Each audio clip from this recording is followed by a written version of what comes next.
Welcome to Living English. In our drama today, Anne visits a winery, a place that makes wine, and gives her opinion about their wine. She also does some business and gets a good price for the best wine. After the drama, we'll look in detail at the words we use to compare more than two things. Here's today's episode of Sisters and Brothers.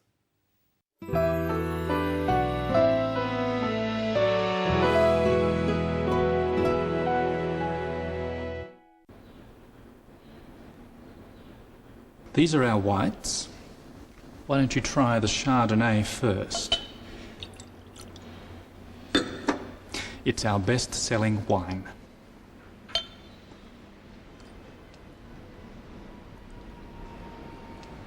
Lovely. Good fruit. Perhaps a little immature?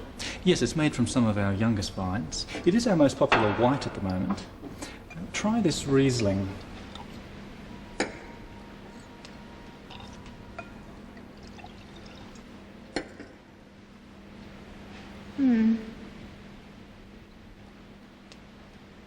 It's very pale, isn't it? A lot of our customers are finding it very attractive. It's a bit too dry for our market. I think we'll leave that one. But I like the Chardonnay. I think we can sell that. Excellent. Let's try the reds. Our reds are as good as any you'll find around here. What have we got here? This is our Cabernet Sauvignon. It's very popular. A bit too much fruit at this stage.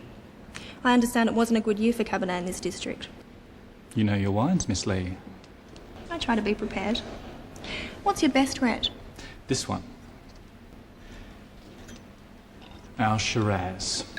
And we think it's world class. It's lovely colour. Deepest red. What vintage is this? It's 3 years old now. It'll drink well for years yet, but you can drink it right now too. And what's the price? Well, it's our most expensive wine at $50 retail. I'll think about it. It's certainly got potential, but there are a lot of wines around in this class these days. You've got a lot of competition, Tim. That's for sure. But we can work out a special price for you if you're interested. I'm definitely interested. This is very good. Sarah knows our requirements and pricing position. I'm sure you can work out something with her. I'm sure we can. Let's look at how Anne gives her opinion about the wine. She uses adjectives to describe it. First, she gives her opinion about the Chardonnay, a type of white wine. Good fruit. Perhaps a little immature? She says the fruit is good. The fruit means the grapes used to make the wine. And she says, perhaps a little immature. Immature means too young, not ready. By saying perhaps, she is showing that she is giving her opinion, saying what she thinks. It's more polite than just saying, it's too immature. You try making some suggestions using perhaps. You'd like to come with me. Perhaps you'd like to come with me. It's time to go. Perhaps it's time to go. You're wrong about that. Perhaps you're wrong about that. Now, what does Sarah say about the Riesling, another type of white wine? It's very pale, isn't it? She says, it's very pale, isn't it? Pale means it doesn't have a strong colour. By saying, isn't it, she shows she is giving her opinion. She wants the others to agree with her. Isn't it is short for is it not, which is the same as saying, don't you think? Try using isn't it with these sentences. It's hot. It's hot, isn't it? It's funny. It's funny, isn't it? But be careful. You only use isn't it when the subject is it. For example, I would say, he's funny, isn't he? You're late, aren't you? They run fast, don't they? Now look at another way Anne gives an opinion. A bit too much fruit at this stage. Anne tasted 4 wines. The first one she tasted was better than the second one, and the last one was the best of them all. Words such as best are called superlatives. We use adjectives, describing words, in a different way to compare more than 2 things. One way of doing this is to add an est sound to the adjective. Listen. It's lovely colour, deepest red. This is deep red. This is deeper red. And this is the deepest red. Practice saying the deepest red with the clip. It's a lovely colour, red. It's a lovely colour, the deepest red. Now listen out for another superlative. Yes, it's made from some of our youngest vines. Youngest. None of the vines are younger. Young and deep have one main sound or syllable. Young, deep. When a word has more than 2 main sounds or syllables, we don't add an est sound to form the superlative. The word expensive has 3 syllables. Ex, pen, sieve. Now listen to its superlative form. Well, it's our most expensive wine at $50 retail. Most expensive. With longer words, we add most or the most to form the superlative. Repeat these after me. This wine is expensive. This wine is more expensive than that one. This is the most expensive of all the wines.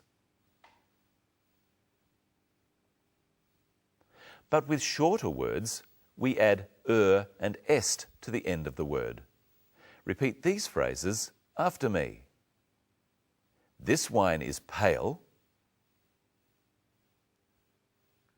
This wine is paler than that one. This wine is the palest of all. In our next clip, listen for the superlative of another 3-syllable adjective, popular. Pop-u-la. It is our most popular white at the moment. Most popular. And here's the most popular person on Living English, Michelle Crowden. Hello, Michelle. Hello, Brenton. Hello, everyone. Here are 3 potatoes. First, let's arrange them in order of size. Brenton, can you do that? I think so.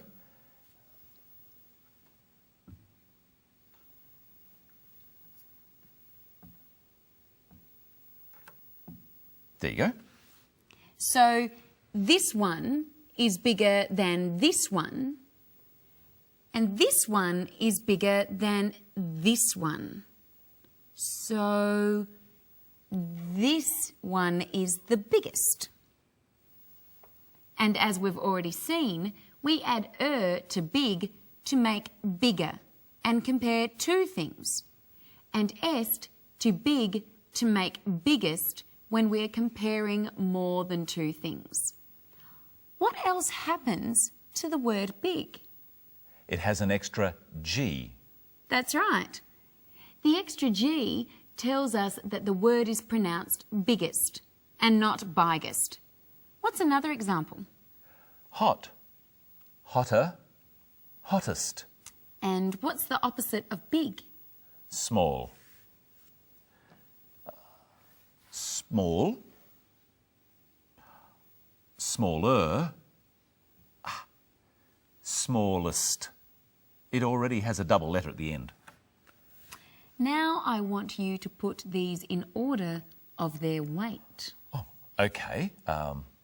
I think this one is heavier than this one, but this one is heavier than both of the others, so it's the heaviest. Let's check. Now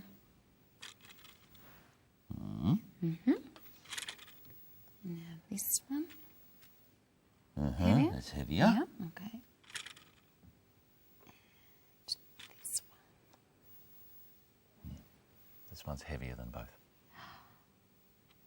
So it's the heaviest. What happens to the word heavy when we add the and est endings? The Y changes to an I before we add the endings. This happens with other words too. Such as lucky, luckier, luckiest. And happy, happier, happiest. So this is the heaviest potato, but which one is the lightest? This one. Light, lighter, lightest. Now let's look at another way of comparing things. Listen to Tim, the winemaker. Our reds are as good as you'll find in this area. Tim said that their reds, that is, their red wines, were as good as any others in that area. Let's look at the expression as good as. Tim is saying that his wine is good and the other wines are good too. Here are 2 donuts. I want you to do a taste test, Brenton. Okay. Which donut is better? If you insist.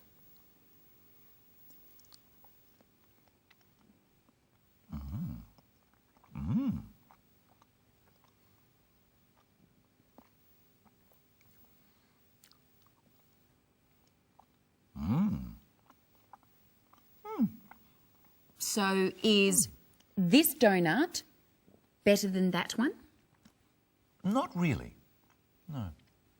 Is it worse than that one? No, I don't think so.